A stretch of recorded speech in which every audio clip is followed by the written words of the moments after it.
Untuk kesempatan pertama, kami berikan kepada calon wakil presiden nomor urut 3, Bapak Mahfud MD, untuk menyampaikan pernyataan penutup Anda. Waktu Bapak 2 menit dimulai saat Anda berbicara. Silakan. Assalamualaikum warahmatullahi wabarakatuh. Tadi saya bilang bahwa masalah-masalah yang kita diperdebatkan ini sangat penting untuk masa depan bangsa. Masalah utamanya adalah pedang hukum kita itu tumpul. Kalau pedang hukum tidak tumpul, kita pasti bisa tabrak habis-habisan. Program pembangunan akan berjalan dengan baik. Mas Ganjar dan saya minta maaf kepada para ibu dan anak cucu yang telah ikut terlibat atau tanpa bisa berbuat apa-apa ketika terjadi perusakan alam yang ibu dan para cucu itu huni. Saya teringat tadi ketika membaca Dhaharul Fasadu fil Barri wal Bahr. Telah terjadi kerusakan di daratan dan di lautan. Dan terkait ini saya teringat lagu Ebit GAD yang berbunyi begini. Barangkali di sana ada jawabnya. Mengapa di daerahku terjadi bencana? Mungkin Tuhan mulai bosan melihat tingkah kita yang selalu salah dan bangga akan dosa-dosa dan seterusnya. Itu bukti kerusakan lingkungan, pesan kepada kawan. Saudara, kami berjanji bahwa kami akan kembalikan secara bertahap hak rakyat dan untuk ibu-ibu dan para anak cucu. Kita akan tagih dunia internasional untuk membayar hutang-hutang yang telah merusak pembangunan. Sebagai santri NU, saya ingin mengutip dalil Gus Dur, tasarruful imam ala rakyah manutun bil maslahah. Tugas pemerintah terhadap rakyatnya adalah kesejahteraannya. Selesai. Baik, terima kasih Bapak Mahfud MD. Baik, selanjutnya kami beri kesempatan bagi calon wakil presiden nomor urut 1, Bapak Muhaimin Iskandar, untuk menyampaikan pernyataan penutup. Pak Muhaimin, waktunya 2 menit dimulai saat Bapak berbicara. Silakan.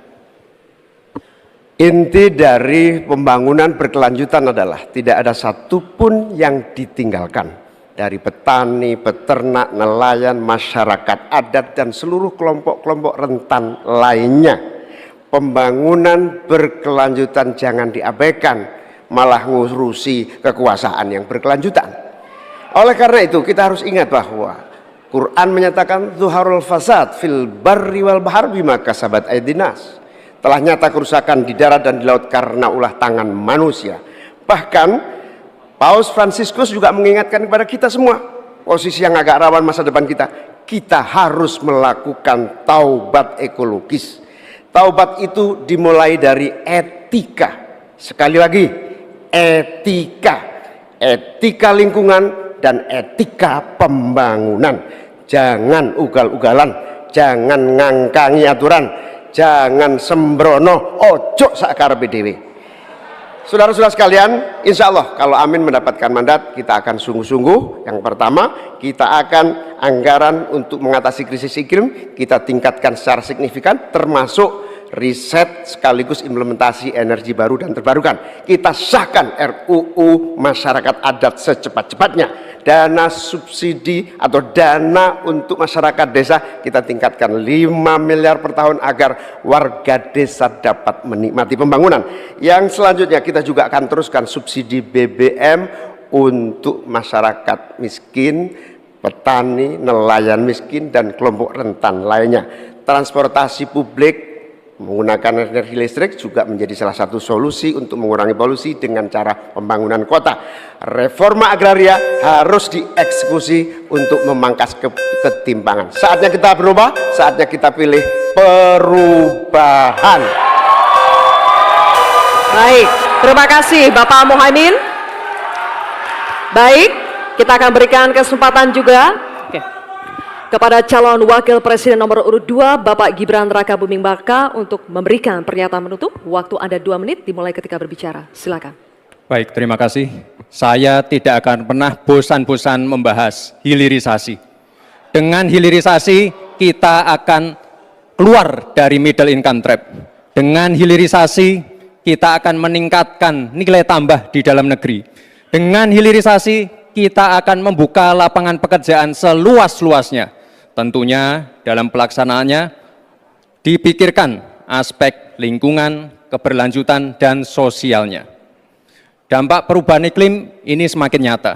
Banjir, kekeringan, kenaikan air laut, ini adalah ancaman nyata dan sudah di depan mata.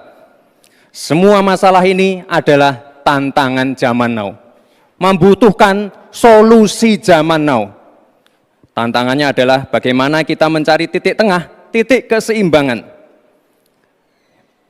Lanjutkan hilirisasi, tapi wajib menjaga lingkungan. Tingkatkan produktivitas pertanian dan sektor maritim, tapi wajib menjaga keseimbangan alam. Terima kasih Prof. Mahfud, Gus Muhaimin.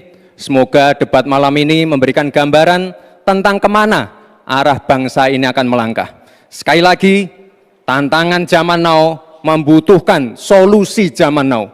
Tentunya anak-anak zaman now perlu lebih banyak lagi dilibatkan. Terima kasih Pak Prabowo sebagai salah satu senior dan teladan yang paling banyak melibatkan anak-anak zaman now. Langkah awal menuju Indonesia Emas, datang ke TPS, coblos nomor 2, Prabowo Gibran. Terima kasih. Mas Gibran masih ada waktu? Waktunya masih ada. Cukup atau lanjut? Cukup. Mas Gibran. Baik, terima kasih. Silakan hadirin, saatnya kita berikan apresiasi untuk ketiga calon wakil presiden yang sudah menyelesaikan seluruh rangkaian debat pada malam hari ini. Bapak Ibu sekalian, masih ada satu debat terakhir yang akan diselenggarakan oleh Komisi Pemilihan Umum. Semoga hasil dari debat keempat ini dapat menjadi bahan pertimbangan Anda untuk menentukan pemimpin masa